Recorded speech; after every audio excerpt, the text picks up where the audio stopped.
감사합니다. 힘이 납니다. 예.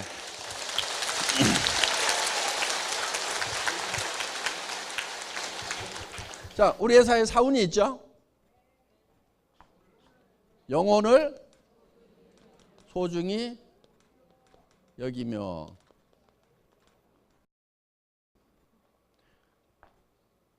사람은 육이 있다고 그랬죠? 그럼 왜 육을 빼버렸을까요? 육은 소중히 여기지, 여기라고 안 해도 다 소중하게 여기고 있어. 전부 다 포커스를 육에다만 맞추고 있어. 그래서 영과 혼을 소중히 좀 여겨야 균형이 맞는 거예요. 그리고 영과 혼은 사람의 내면의 본질이에요. 이 영과 혼을 소중히 여긴다는 것은 사람을 수단으로 삼지 않겠다. 사람을 목적으로 삼겠다. 영혼을 위해 가지고, 영혼을 위해서 일이라는 것을 수단으로 삼겠다. 그러니까 애터미 자체가 목적이 아니다 하는 거예요. 애터미라는 것은 영혼을 위한 수단이에요. 애터미가. 사람을 위해 가지고 애터미가 존재하는 거다 하는 거예요. 지금까지는 기업의 개념이 조금 달랐어요. 기업을 위해 가지고 사람이 희생하는, 사람이 수단이 되고 기업이 목적이 되는 그런 컨셉이었어요. 그런데 애터미는 처음부터 컨셉부터 그 반대로 잡았어요. 애터미란 회사가 중요한 것이 아니고 애터미를 구성하는 사람이 더 중요해요. 사람이. 그래서 모든 포커스를 사람에게 맞췄다 하는 거예요. 자, 우리는 우리하고 관계를 맺고 있는 사람들이 있습니다. 내부에는 직원이 있겠죠. 직원. 그렇죠? 임직원들이 있어요. 회사에서는 이거를 내부 고객이라고 얘기를 합니다. 두 번째는 우리 회원들이 있어요. 세 번째는 우리 물건을 사용해 주는 소비자 고객이 있겠죠. 네 번째는 우리에게 납품을 하는 생산 공급자들이 있을 거예요. 물론 뭐 광범위하게 따지면은 뭐 정부라든가 이런 것도 다 들어갑니다. 우리와 관계를 맺고 있는, 우리는 이 모든 사람에게 누구에게도 뜯어먹는 것이 아니고 뭔가를 줘야 된다 하는 거예요. 줘야 된다 하는 거예요. 자, 직원도 다른 직장에서 일하는 것보다는 월급을 더 주겠다는 생각을 가지고 있어요. 연말 되면은 보너스 다 나갑니다. 물론 일 잘하는 사람은 더 주고 못하는 사람은 덜 주고 하지만은, 일 못하는 사람하고 잘하는 사람하고 똑같이 주면 일 잘하는 사람이 일을 안 해버려요. 그러니까 일 잘하는 사람은 더 주고 못하는 사람은 조금 덜 주고 하지만은 일단 직원들도 최대한 다른 회사보다는 많이 주려고 노력을 한다 하는 거예요. 그 대신에 5사람 10사람이 해야 될 일을 혼자 해라 이거예요. 그리고 밤늦게까지 하라는 것이 아니고, 근무 시간이 길어야 된다는 것이 아니고 효율적으로 하라 이거예요. 머리를 써가지고. 그래서 일을 빨리 끝내는데 다른 사람 10사람 하는 일을 빨리 끝내버려라. 그래서 일을 없애버려라. 그래서 그런 방향으로 애터미는 가고 있어요. 그 다음에 회원들에 대해서도 여러분들이 사업을 하면은 여러분들이 필요한 물건, 마트나 TV 홈쇼핑이나 인터넷 쇼핑몰에서 사던 거 그대로 사라 이거예요. 손해난 거 있어요 없어요? 없죠. 싸고 좋으니까 손해난 거 없죠. 어차피 사야 될 거를 구매처만 애터미로 바꿨단 말이에요. 자, 바꾸고 여러분이 손해난 게 없으니까 이웃 사람들, 친지들한테, 친구들한테 너도 그렇게 하라고 했어. 그러면은 이 소비자가 손해를 봐요 안 봐요? 안 보죠. 그거를 여러분들이 먼저 확인하라 이거예요. 내가 소비자한테 얘기를 했을 때 손해가 날 건지 안 날 건지는 여러분이 소비자가 돼가지고 이 물건을 쓴다고 하면은, 내가 사업을 안 하더라도 이 물건을 쓸 건지를 가지고 검증을 해보면 된다 이거예요. 그 판단 능력이 있어요 없어요? 있잖아요. 그거를 판단을 하고 나면은 확신을 가지고 신념을 가지고 밀어붙이라 이거예요. 소비자에게도 우리는 뭔가를 나눠준다 이거예요. 자, 그 다음에 생산 공급자에게도 우리는 뜯어먹질 않아요. 우리하고 애터미하고 거래해가지고 망했다는 회사 없어요. 다 잘 돼요.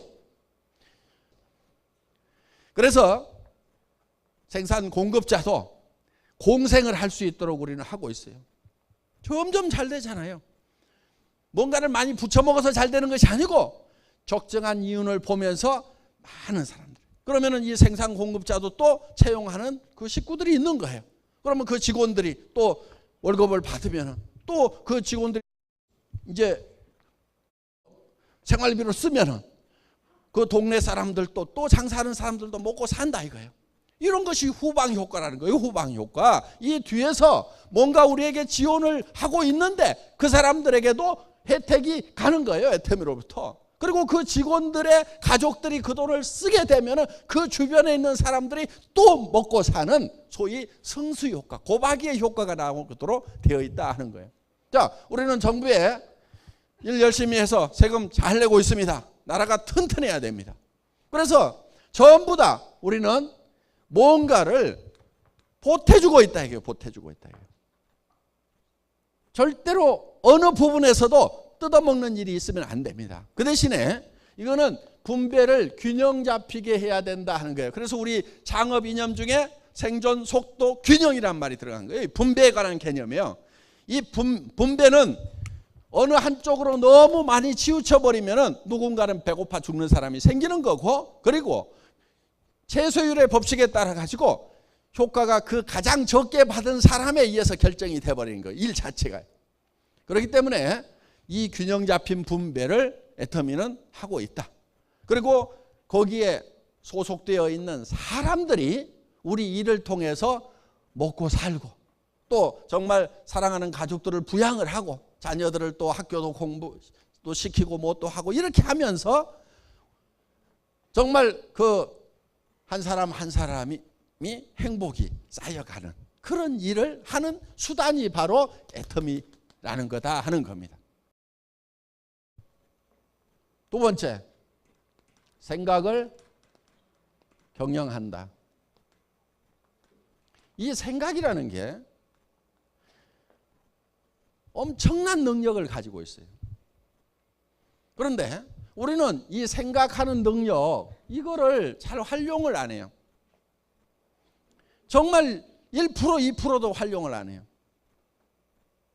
어떤 사람은 수만 명, 수십만 명, 수억을 품을 수 있는 그런 생각을 하는가 하면은 옆에 스폰서 파트너하고 그 관계도 정리를 못 해가지고 아등바등하면서 살아가는 사람도 있다 이거예요. 생각의 폭이 좁아가지고 그런 거예요. 생각의 폭이 좁아가지고. 그래서 이 생각을 할 수 있다는 것은 새로운 것을 창출해낼 수 있는 능력을 얘기한다 하는 겁니다. 내 삶이 지금 전세방 월세방밖에 안 돼. 집이라고 있지만 20평 30평밖에 안 돼. 내 집이라고 하지만. 그런데 이거를 100평짜리로 만들고 정말 내가 살만한 집, 누가 오더라도 불편하지 않은 집, 아는 사람들을 초대해도 내가 쪽팔리지 않은 그런 집, 그런 집으로 바꿔놓을 수 있는 능력이 바로 생각이라는 데서 나온다는 거예요. 생각을 바꾸면 그게 바뀐단 말이에요. 그리고 이 생각하는 것은요, 현재 있는 것은 생각할 필요도 없어. 보이는 것은 생각할 필요가 없어요. 보이는 거 그대로요. 안 보이는 것을 생각해내야 된단 말이에요. 안 보이는 것을. 월세방에 앉아가지고도 내가 이 부자 동네 이런 정도의 집은 내가 갖는다. 또 생각을 경영하는 거예요.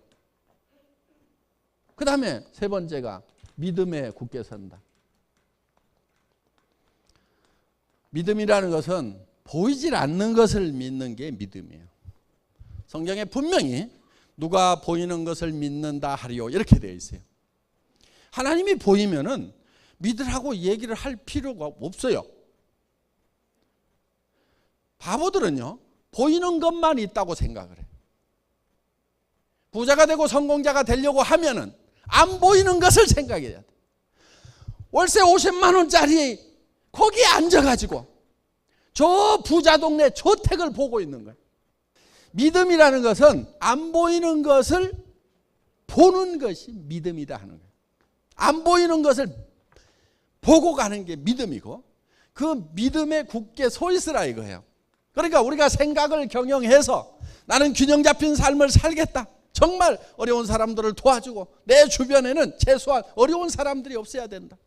경주의 채부자 얘기를 들어보셨죠? 사방백리 안에 배고픈 사람이 있으면 그거는 내 책임이다. 사방백리 안에는 누구도 배고픈 사람이 없어야 된다. 그렇다고 그거는 자기 생각이야. 생각을 그렇게 경영을 한 거야. 그리고 그거를 굳게 믿고 실천을 했단 말이에요. 그러니까 우리는 어제 저녁에 균형 잡힌 삶이라는 내가 살고 싶은 한 편의 영화를 쫙 만들었단 말이에요. 그거를 거기에 서 있어야 돼. 그 영화 속에 있어야 된단 말이에요. 영화 속에. 그런데 여기 있을 때까지는 거기에 있다가 나가는 순간에 현실로 팍 돌아와 버려요. 그리고 더구나 이제 부정적인 사람들을 만나면, 특히 가까운 사람 중에서 부정적인 사람을 만나면 헷가닥 제정신이 돌아와 버려요. 제정신으로 돌아오면 안 된단 말이에요. 믿음은 안 보이는 거라고 그랬죠? 그 안 보이는, 지금은 안 보이는 그 위에 굳게 서가지고 그거를 주변 사람들한테 보여줘야 돼. 자꾸 보여줘야 돼. 한 달에 내가 3천만 원을 벌 거다.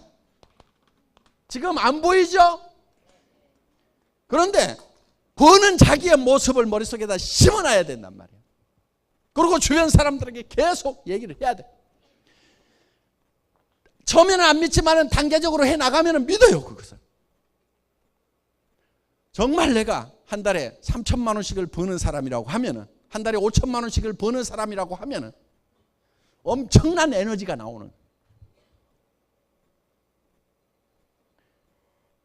잠도 안 자고 정말 일할 수 있는 우리 리더들 그냥 저 자리에 간 게 아니에요.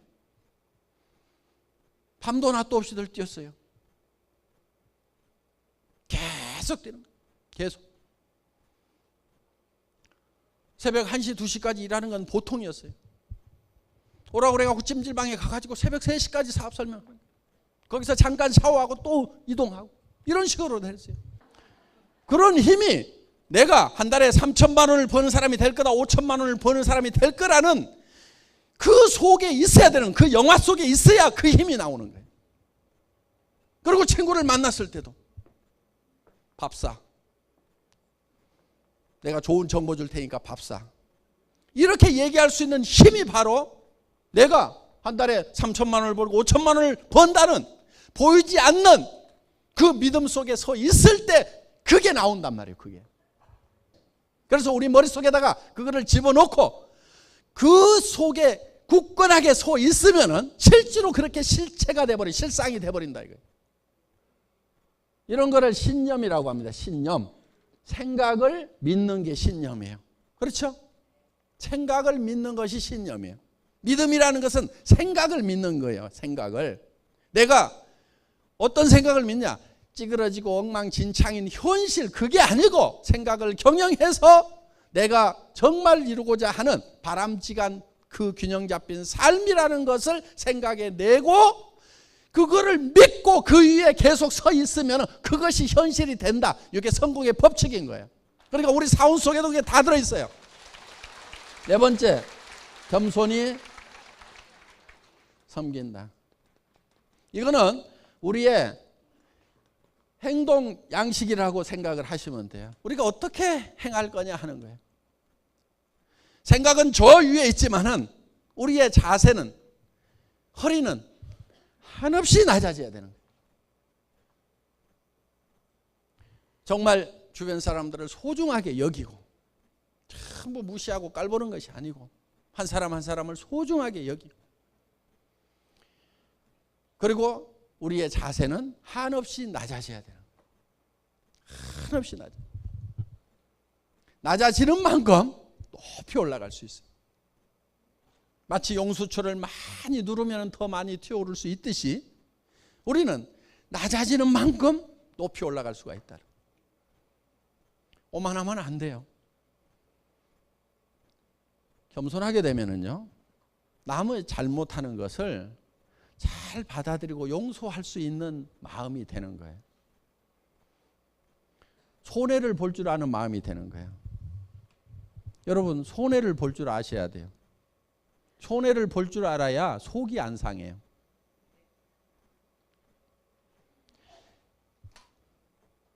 똑 부러지는 여자들 있죠. 나는 절대 손해 안 보거든. 이것들이 나를 뭘로 알고? 응? 이런 사람들 있죠.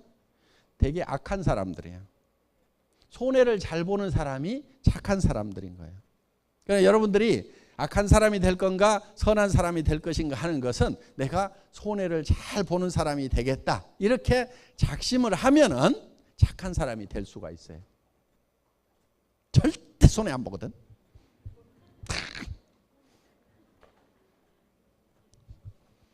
그런 사람들이 잘 사냐면 그렇지를 못해요. 대개 보면은. 그래서 겸손해지면은 그만큼 여러분들이 남을 겸손해지려고 하면은 남의 잘못을 잘 받아들이고 또 실수를 하는 것에 대해서 내가 용서를 잘 해야 되고 낮아지면 되는 거예요. 높아진 사람치고 제대로 성공을 못해요. 내가 국장인데 내가 커피 날라야 되겠어? 응? 응? 내가 국장인데 좀 청소들도 좀 하고 해야 될 거 아니야. 내가 와가지고 청소해야 돼. 이런 사람들 성공을 하기가 힘들어요. 그런데 정말 우리 오 박사님 뭐 했다고 그래요? 쓰레기통 비우고. 그 하고 싶어서 했다고 그랬어요? 하기 싫어도 했다고 그랬어요? 하기 싫어도 한 거예요. 마음이 낮아지니까 그런 걸 하는 거예요. 그래서 이 겸손은요, 손해 잘 봐야 되고 손해 볼 줄 알아야 되고, 손해를 잘 보려고 하면요 남한테 줄 생각을 하고 살아야 돼요. 기부를 할 생각을 하고 살아야 돼요. 남한테 줄 생각을 하고 살면은요 어차피 줄 건데 알아서 챙겨가는구나, 손해를 받더라도 그렇게 정리를 할 수가 있어요. 그리고 항상 손해를 본다는 생각을 하면요 굉장히 마음이 편해요. 항상 그거를 미리 감안을 해 놓으세요. 예를 들면은 저는 교통 딱지 같은 거 끊길 때 별로 속이 안 상해요. 왜? 자동차를 살 때는 이미 내가 아무리 잘 한다고 하더라도 주차 위반 딱지도 떼일 수도 있어요. 거기가 주차 위반 구역인지 모르고 세워놨는데 어느 날 전에는 안 떼더니 와가지고 갑자기 뗐어. 그러면은 그것이 절대로 안 일어날 일이 일어난 것처럼 팔딱팔딱 뛰는 사람들이 있어. 그거는요 차를 가지고 있으면은 당연히 일어나는 거예요. 그러니까 기름값 나가고 엔진오일 교환비 나가고 보험료 나가듯이 교통 딱지 값도 원래 자동차 예산에다 딱 넣어놓는 거예요. 손해볼 생각을 계산을 미리 해놓는 거예요. 그러면은 그동안 안 뗀 것만 해도 다행이고 뗄 게 뗐구나 이러고 마는 거예요. 그건 전 돈이 없을 때도 그렇게 생각을 했어요. 딱지 떼고 팔딱팔딱 뛰지를 않았어요. 그러니까 손해볼 생각을 해야 되는 거예요. 그리고 겸손한 사람은 자기를 챙기는 것보다도 남을 먼저 챙겨야 되는 거예요. 남한테 배려를 해야 되는 거예요. 그 가장 모범을 잘 보이신 분이 누구냐면은 예수님이세요. 예수님은 제자들의 발을 다 씻겼어요. 그러면서 내가 한 것처럼 너희도 이렇게 하라고 그랬어요. 너희도 서로 발을 씻기라고 그랬어요. 자기 발만 잘 닦는 사람이 아니고 남의 발을 잘 닦아줘야 된다. 발이라는 게 어때요? 제일 낮은 데고 제일 지저분한 데예요. 그거를 남이 잘못하는 거, 오염 묻은 거, 더러운 거 그런 것이 보이지만은 그거를 원망을 할 게 아니고 내가 닦아야 될 일로 생각해야 된다. 이게. 남이 잘못한 거, 주변 사람이 실수한 것을 내가 감춰주고 씻어주고 이 마음이 있어야 되는 거예요. 그러면은요 내 발도 누가 씻겨줘요. 내가 잘못하는 것에 대해서 다른 사람이 덮어주고 씻어내주고 한다 이거예요. 자기 발만 깔끔하게 닦고, 응? 다른 사람들에 대해서 지적이나 하고 있고, 응? 사람이 그럴 수가 있어 그러면서. 그건 겸손히 섬긴 게 아닙니다. 그래서 남의 허물을 덮고 그거를 내가 대신 씻어내고, 발을 씻으려고 하면 내 손에도 오물이 묻어요. 그러면서 하는 거예요. 우리의 모든 행동 양식의 기본은 낮아지는 데 있습니다. 겸손히 섬기는 데 있습니다. 회장도 대개는 이렇게 땀 뻘뻘 흘려가면서 얘기하지 않아요. 제가 단상이 높다고 그래서 높은 게 아니에요. 우리 리더분들이 아직은 그래도 회장이 제일 설득력 있게 잘하는 것 같으니까 당신이 좀 하세요. 그러니까 아, 예, 그렇게 할게요. 그러면 이렇게 하고 지금 땀 뻘뻘 흘려가면서 지금 하고 있는 거예요. 어? 이게 겸손히 섬기는 거. 내가 제일 잘한다고 알았어. 이게 겸손한 거란 말이에요. 됐어요. 하지 마세요. 그러면은 저는 문제등이 내려가요. 알았어. 그럼 가만히 앉아 있을게. 이렇게 하는 거예요. 원래 회장은요, 이렇게 나와가지고 목이 쉬도록 그냥 이렇게 안 해요. 나와가지고 친애하는 애터미 회원 여러분, 이렇게 그냥 5분 인사만 하고 내려가야 되는 거예요. 근데 여기 와가지고 원숭이처럼 하잖아요. 잘한다니까 하는 거예요. 잘한다니까. 예. 강의 마치겠습니다. 수고하셨습니다.